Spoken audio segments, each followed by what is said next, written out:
Next, your dedication to skills outside of team practice. And isn't this at the very heart of commitment? It's very easy, as we're going to talk about in just a few minutes, to talk about great verbal commitment. But there's another thing entirely when we're starting to talk about the physical and emotional components of commitment. And how do you really gauge that? By the level of work that's being done in non-mandatory practice. How many reps are you getting in? Is the team getting in when you don't actually have to be in the gym? That is a telltale sign of future greatness for any athlete.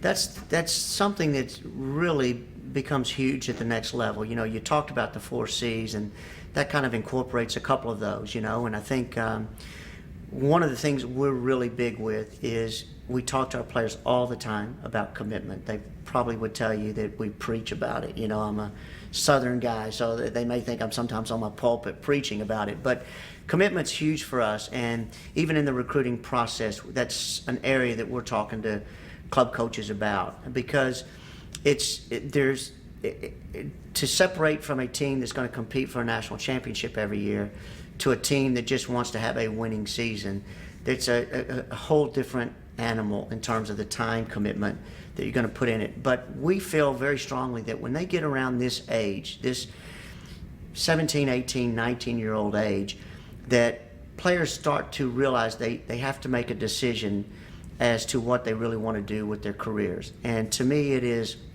am I committed that I just want to have a college career where I just go participate 4 years and do the best we can, but I'm going to be involved in other things on campus, and whether we win a national champs, not really important to me, or it is.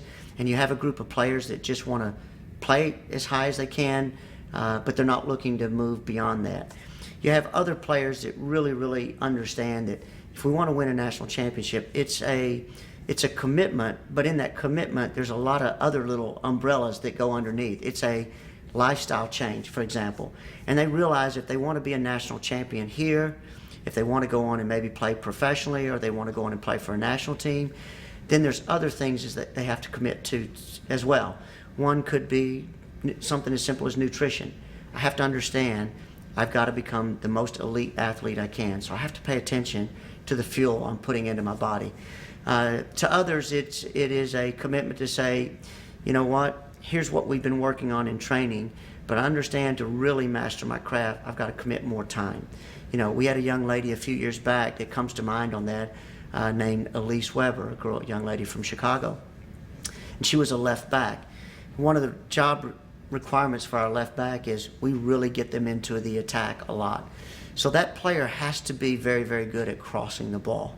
You know, and they have to be able to not only just get the ball across. It's one thing, most players can serve a ball, but to serve with what we talk about 3 or 4 different kinds of qualities. You know, she has to be able to get down the sideline and cross a diagonal ball that's a 30 or 40 yard driven ball that can get behind the defense.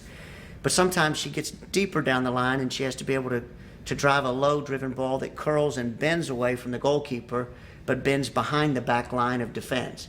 You know, that's a different kind of service. And sometimes she gets all the way to the end line and she draws the keeper over towards the near post to protect the near post, and she has to be able to kind of clip or chip the ball into the back post. So there's all these different serving qualities that that player has to do.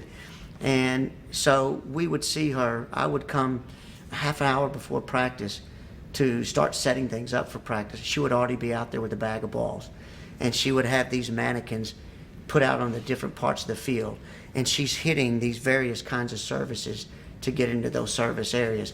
And she undoubtedly was one of probably our top 2 outside backs that's ever, you know, donned an Irish jersey for us.